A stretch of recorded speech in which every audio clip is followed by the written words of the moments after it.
got Aretha in the morning, high on my headphones and walking to school.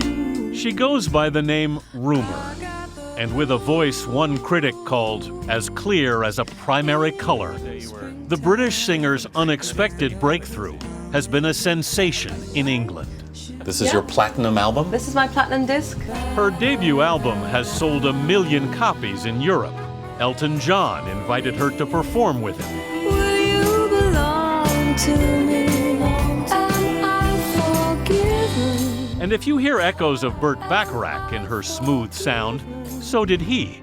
The songwriter called her to his California home, and Rumer has performed several of his tunes. What's it all about when you sort it out, Alfie? At 32, she's hardly an overnight sensation. Rumer played London pubs and clubs for a decade before finally landing a record deal. It was like, you know, being on a quiz show and they say, do you want to take the money or do you want to see what's in the box? You know, I wanted to see what was in the box, you know, but I waited 10 years to see what was in the box. Where are we here? We're in Herne Hill in southeast London. I used to work there. She got by taking odd jobs. And I used to work there, washing hair. The fringe hairdressers. Yeah. She also sold ad space, worked as a drama teacher, even fixed iPods in an Apple store. And I used to work in here. What did you do here? I was a bartender. Did you feel like you just sort of didn't fit anywhere, or what? I don't know. I think maybe I didn't look the part. And also I got, you know, you're not attractive enough. But you just have to learn to ignore it because, you know, it's just gas. And if it's you. Rumer is a stage name she adopted from one of her mother's favorite writers. She was born Sarah Joyce in Pakistan, where her British father was an engineer on the massive Tarbela Dam project. The youngest of 7 children, Sarah, from the outset, felt different.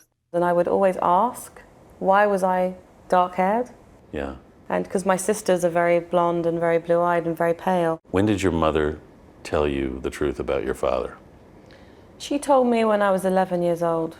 Margaret Joyce told her daughter that her biological father was, in fact, the family's Pakistani cook. I had no idea what to do. I felt ashamed to be implied in some sort of extramarital affair. And now I'm struggling with my identity, my culture, where I belong, who am I? So at what point did you decide you wanted to find your father? Well, it was my mom, actually. In 2003, dying of breast cancer, her mother made a request. And she said, you know, I need you to go to Pakistan and I need you to find him. I want to leave this planet with my house in order.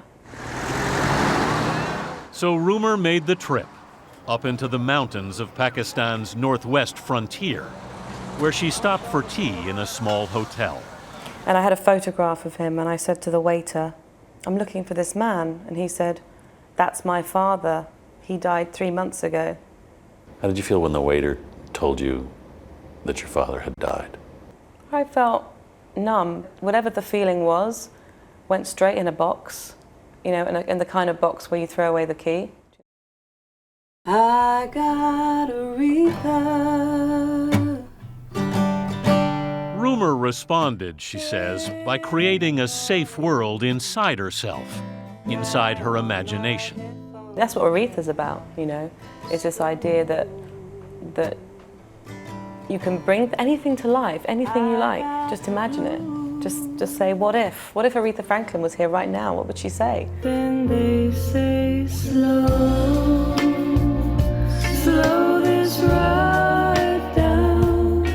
Rumer's first record has already gone top 10 in 5 countries. Now she's arriving in America. When you want me, I'll be there, you know. Just take my hand. When you were dreaming all that time? Is this what you were dreaming about? It's exceeded all of that. I got Aretha. She may have sought comfort from the Queen of Soul, but Rumer's voice is all her own. Walking to school.